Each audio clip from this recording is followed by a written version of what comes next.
Thank you, Mr. Speaker, and I'd like to start by first recognizing the important anniversary we are observing this year.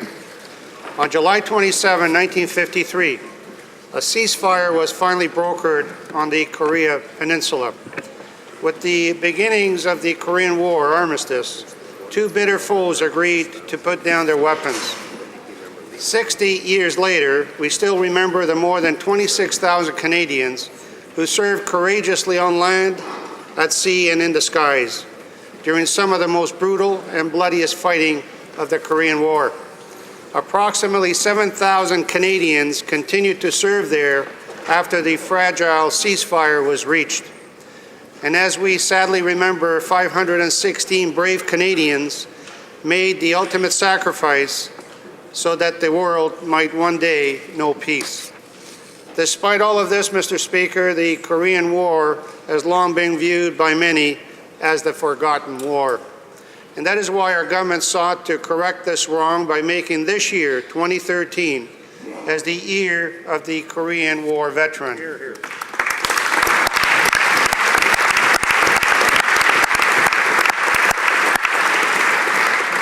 Mr. Speaker, we all respect the official record of this place.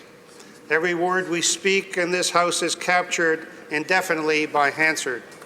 And this is why at the end of my speech, I will table in both official languages a list of every Canadian who perished in the Korean War.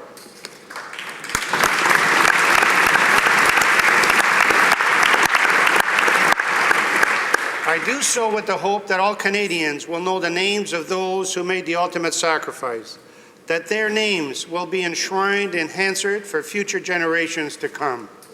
It is truly an honor to rise this afternoon to deliver my first Veterans Week statement as Canada's new Minister of Veterans Affairs. At the outset, I want to thank the Prime Minister for the privilege of serving Canada's veterans and their families, of serving those who have served our country so bravely and so well. Our men and women in uniform have an incredible sense of duty and commitment to service above self. We recognize the toll their service takes on their families, the extra responsibilities and duties their loved ones assume on the home front each day, the constant fear that comes with not knowing how your loved one is doing or even where they are. This reality is unique to our military families, and as I salute them for their contribution, I ask all Canadians to do likewise. It is these realities, Mr. Speaker, that have motivated me to stand in this chamber today to thank all of our military families for sharing their loved ones with us. We truly are a grateful nation, and we remember fondly the devotion and the sacrifice of the men and women who have chosen to demonstrate their love of country by wearing the maple leaf. Mr. Speaker, I've been privileged to travel far and wide to meet with some of our veterans and to see the respect and gratitude that they have earned around the world. And even more profoundly brought home to me, time and again, is the sense of altruistic patriotism shown by the veterans themselves. Proud, honourable, and distinguished Canadians, past, present, and no doubt future. Truly the best Canada has to offer. I cannot tell you how proud I felt to be a Canadian when I accompanied our Korean War veterans on their return visit to the Korean Peninsula in July. Let me also assure you, South Korea is a nation that continues to honor and remember the great sacrifices of the Canadian men and women who protected their freedom some 60 years ago. I felt equally privileged to be with Canadian veterans and Canadian Armed Forces personnel in Sicily to mark the 70th anniversary of Operation Husky and the Italian campaign that liberated my native Italy from the tyranny and oppression of the day.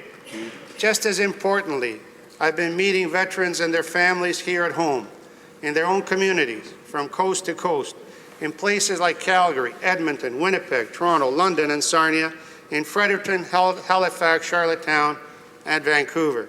These men and women, as well as their strong and supportive families, represent the very best of what it means to be Canadian. Mr. Speaker, it is tempting to say that we are a fortunate people, or to believe that fate has looked kindly upon us. But Canada did not become a great nation by accident. This prosperous and democratic country we love, this way of life we hold so dear, is owed in large measure to the generations of men and women who have courageously stood up and put themselves at risk to defend our shared ideals and our values. They have stood up for Canada, for our core beliefs of democracy, human rights, and respect for the rule of law. They have stood up for a caring and conscientious, peace-loving people. And that's why we are here today. We appreciate that Canada is a precious gift made by some of those, or many of those, who have served and continue to serve at home and abroad, on land, at sea, and in the air. We are their heirs to a peace, security, and a quality of life that we can never take for granted. And, Mr. Speaker, we never will. And so this Veterans Week, we come together as a proud nation to honor the more than 2 million Canadians who have worn our nation's uniform during times of peace and war, and to remember the 118,000 brave men and women who have paid for our freedom with their lives. Mr. Speaker, whether these profound memories and personal reflections, the sacrifices, are in any way those that we contribute today, be they in Europe or elsewhere, where our soldiers are buried, the cenotaphs or services of remembrance, Canadians will never forget.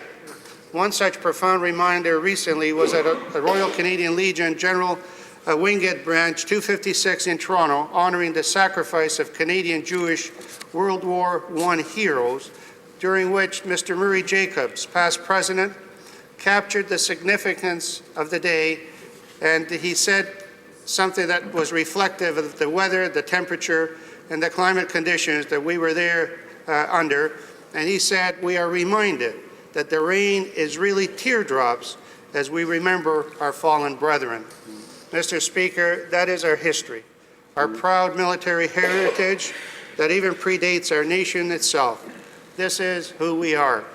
It is a history that our government is proud to honor, revere, and commemorate. Mr. Speaker, next year, we will be commemorating the 100th anniversary of the beginning of the First World War and the 75th anniversary of the beginning of the Second World War, as part of our plans leading to the celebration of Canada's 150th birthday in 2017. We are determined to ensure future generations of Canadians never forget the people and events that shaped our nation, that they never forget the terrible loss of life or the scale of the devastation, the destruction and the sacrifice and the trauma that the tragedy of war brings. Mr. Speaker, it is indeed regrettable that after all these years, we still cannot claim world peace in our time. A new generation of Canadian men and women have instead known the horrors of modern-day war, modern-day fighting during the Afghanistan and also the Libya campaign. Canadians are still serving in the cause of peace and freedom, from Cyprus to the Golan Heights to the Sudan and the Congo. They are continuing to serve in the proud traditions of those who came before them, defending Canada with honor, courage, and distinction. Mr. Speaker, as we return to our communities, as we await with great anticipation the return of the final group of personnel from Afghanistan, and as we prepare to gather as one of our local cenotaphs and memorials, I ask all Canadians to make this Veterans Week a time of reflection and gratitude, a time to remember those who we owe so much, those who sacrificed, those who have given us so much, and we can never fully repay, those upon whose shoulders this and future generations of Canadians stand. Mr. Speaker, lest we forget. Thank you.